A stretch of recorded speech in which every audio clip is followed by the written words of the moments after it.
It's no secret that if you own a CCS vehicle, you're just going to have a terrible time road tripping that thing because, I mean, take a look at the infrastructure. Yeah, it's not that great, especially when you see Rate Your Charges reports, Electrify America's less than 40% satisfaction rate. Not good. But the thing is that I find extremely fascinating and very worrisome, if I'm being honest, is the fact that a lot of these automotive companies, particularly Volkswagen, I've heard, they're not entirely aware of this whole thing, which, yeah, that is very concerning. And I guess it really explains why we've got the people who have already switched to NACS or are in the process of switching to NACS, and why we still have some stragglers that don't. Even the stragglers who are not using the 1000-volt architecture like Lucid or Hyundai's eGMP line. So with that said, I actually want to get into talking about how a lot of this data is being reported and how seriously they need to change some things so that way everyone can get a better customer experience. So without further ado, let's begin.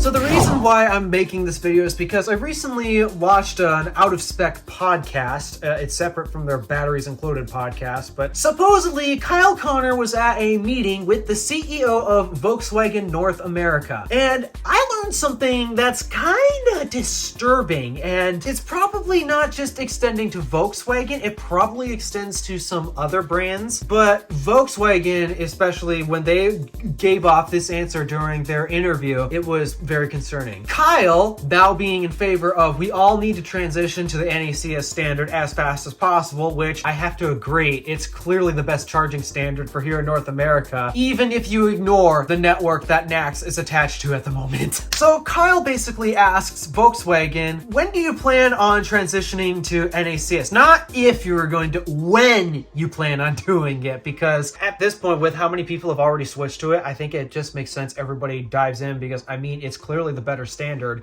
Details like that aside, what was Volkswagen's response? Their response was, we are continuing to look into supporting NACS on future products. They are continuing looking into it, supposedly. And when asked why they haven't looked into it or announced it sooner, and their thoughts on Electrify America, because in case you guys didn't know this, Electrify America is owned by Volkswagen Group. Yep, Volkswagen is funding this horrible network that it's self-explanatory. And despite that Volkswagen's funding this, they should actually know what the heck's going on. But clearly, I think there's a bit of a communication error going on between Volkswagen and Electrify America when it comes to customer satisfaction data. Because according to Volkswagen's CEO, people charging on Electrify America, yeah, there's some people that don't have necessarily great charging experience, but for the most part, it's fine. Coming directly out of the CEO's mouth, charging on EA is fine. Well, I think that less than 40% satisfaction rate might beg to differ, Volkswagen. Of course, Kyle asked the CEO where he was getting his data from, and it's literally directly from Electrify America. They don't appear to have any other sources to get their data from, well, the Electrify America charging experience, which shows,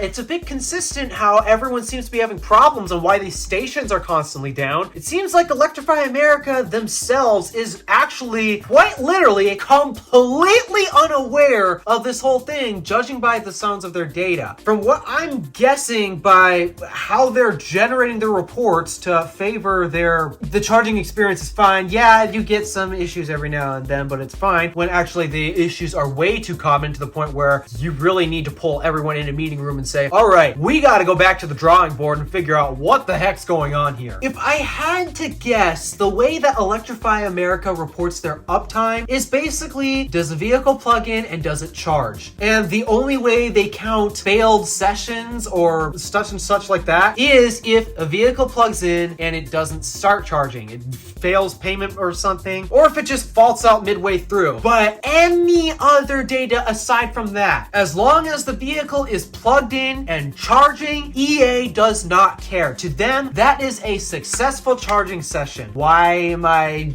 a bit upset about this metric? Well, it's because they're completely forgetting other metrics that I think a lot of us would heavily weigh into our satisfaction ratings when rating our charging experiences. Like, how about the charging speeds? Does it get up to advertised charging speeds? This appears to be data that Electrify America does not track. What about the Signet surge? This has been a problem that's been going on for at least 6 months now. They got no clue because to them, well, the vehicle's charging. It doesn't matter how it's charging, it's just charging. And yet it's charging extremely poorly. So Electrify America probably has been extremely ignorant to the whole Signet surge issue. That's why basically you don't see them actually fixing it until, well, the chargers themselves actually go down and, well, they need to get a guy out there to actually service them. And I gotta be honest, because this is actually how they measure successful charging stations. How do they know when their stalls are offline? Because some people will even get as far as they'll plug the vehicle in, but the charger actually doesn't even recognize there's a vehicle connected to that. That, I would think, by you and my definition, I would think that that would mean that's a failed charging session because we plugged the car in, it should be charging, but it's not. But to Electrify America, well, no charging session was ever even initiated. It's as if nobody ever even showed up in the first place. So to them, that's probably not even a session at all. To them, no one even started a session because the charger itself didn't even recognize that it was plugged into a vehicle. This happens way too much, actually. And because of data and details like that, it is often known that there are stalls with 2 cables. Sometimes one of those cables is completely down. How does EA know when one of them's down other than, okay, maybe it's the coolant, something in the coolant system and the sensor trips and, oh, yeah, okay, the cable cooling on this cable has failed. We need to get a replacement. What happens if that sensor doesn't get tripped and, well, people don't actually charge with that cable because, well, it actually does not work? How does EA know that the cable needs to be replaced? So yeah, there seems to be a massive disconnect between Electrify America and their users' charging experience because they clearly do not know what's going on with their network by the data that they are reporting to the manufacturers. Automakers like Volkswagen and Ford and anyone else who's produced a CCS vehicle, they've all had the complaints from their customers saying the charging experience absolutely sucks. And well, for the first few years when they got into this, they're like, yeah, it's not perfect. Every now and then you'll get some users reporting that it sucks, but they actually had no idea how bad it truly was until, well, one, Rate Your Charge came online. Thank you, Kyle, for starting that because, whew, it has shed some light on what the heck's going on with EA. And 2, I actually was very shocked that this happened, but massive kudos to Jim Farley. I have not been a Ford fan primarily because of their seat engineering department. I hate their seat engineering department so much. But other than that, truly, I've been extremely impressed with Ford as of late. Not only were they the first to announce they are going to adopt the North American charging standard, but Jim Farley has decided, you know what? Yeah, Rate Your Charge shows Electrify America's not doing so hot, and we get so many complaints from our buyers and our customers about the charging experience in general. You know what? Let's go see what happens if we try it ourselves. So he set off in a Ford F-150 Lightning with a CCS connector between, well, I don't remember where it was. I think it was the San Francisco Bay Area, something like that. Started from there, heading down the coast of California, where he got to experience the Electrify America stations himself. He got to see what it was truly like to charge a vehicle on a road trip like that. And oh boy, it opened his eyes up and he was grateful he did it because now he understands even more the importance on getting on Tesla's network. In fact, he actually completely gets a big issue with electric cars right now. A lot of people claim that they don't want an electric car because, oh, the range is bad. The range is lower than what you can get in a gas car. Just so you know, guys, the car that I used to drive before Stardust, Red Fox, I kid you not, had a fuel range of less than 200 miles. I am actually not joking. Anywho, that detail aside, a lot of people's complaints with EVs are the range isn't as good as our gas cars today. But the thing is, range anxiety is not actually the thing that you'll be experiencing the most. It's charging anxiety. It's that worry about what happens when you show up at the Electrify America station. How many stalls are going to be down? How many people are already charging because they have so few stalls? How long do I have to wait in line? And once I finally get to the charger, is it actually going to deliver the expected speeds, or am I going to have to sit here for who knows how long because this thing can't perform like it should? Charging anxiety is right now the biggest problem with EV adoption, other than price tag. Yes, I know they're still a little bit on the expensive side. I mean, personally, I would have preferred to buy an electric car after Red Fox basically decided to give up on me, but I still did not have the means and the finances to actually get there just yet. So yeah, that's a problem too. But aside from that, range anxiety is not the issue, it is charging anxiety. And this is something that Ford has figured out long before Jim Farley even took that road trip. He's known for so long that you cannot rely on this network. And this is why Ford, as well as GM, Rivian, Volvo, Polestar, Honda, Mercedes, Nissan, they all want to use the North American charging standard. Unfortunately, most likely not for the actual benefits the connector itself offers, but to get on the supercharger network, because Tesla has shown time and time again. What was Rate Your Charge's weekly report this time? 98% good check-ins compared to, actually, Electrify America got second place this week, which you never see. 57%. 98 to 57. That's a massive difference. And there have been so many weeks where if I take a look at previous Rate Your Charge emails that I get, I've subscribed to their weekly newsletter to get an idea of what the heck's going on. Here's last week's report. Tesla finished up in 91% good check-ins. A little rougher than usual, but okay. Meanwhile, where is Electrify America? Oh yeah, in last place with 38% good check-ins. That's rough. The week before that, let's see what we have.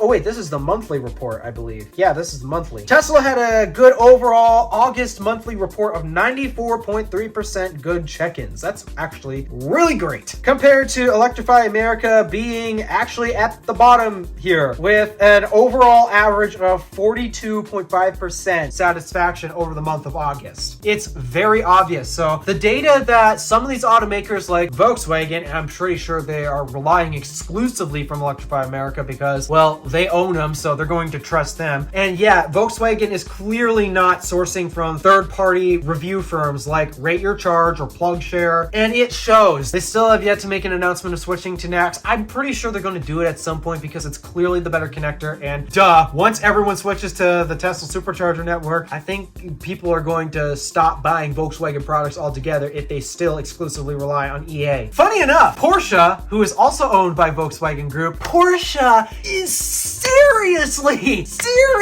trying to get NACS into their vehicles. Unlike Volkswagen, who's in no rush, Porsche is doing everything in their power. They're on Tesla's tail right now to actually get the V3 infrastructure here in the US to update to 1,000 volts instead of the 500 volt limit that it's at right now. Porsche so badly wants this connector, which I'm a bit surprised that they're fighting the rest of Volkswagen Group for this, because just judging by the looks of it, Volkswagen, Audi, they're in no rush to move towards NACS at the moment. But Porsche is in such a dire rush to the point where they're yelling and screaming at Tesla, get this infrastructure updated to 1,000 volts. So that way the Taycan can actually have a actual decent charging experience. Might not get the full 270 that Taycans can take, but 250 is close to 270 in my book. So hey, that's a win. That's a little bit of what's going on behind as of why Electrify America is so slow to doing this. It's because the data that they collect is clearly faulty, and they are not even looking towards other third-party reviewer firms like Rate Your Charge or PlugShare. I mean, they scour it sometimes.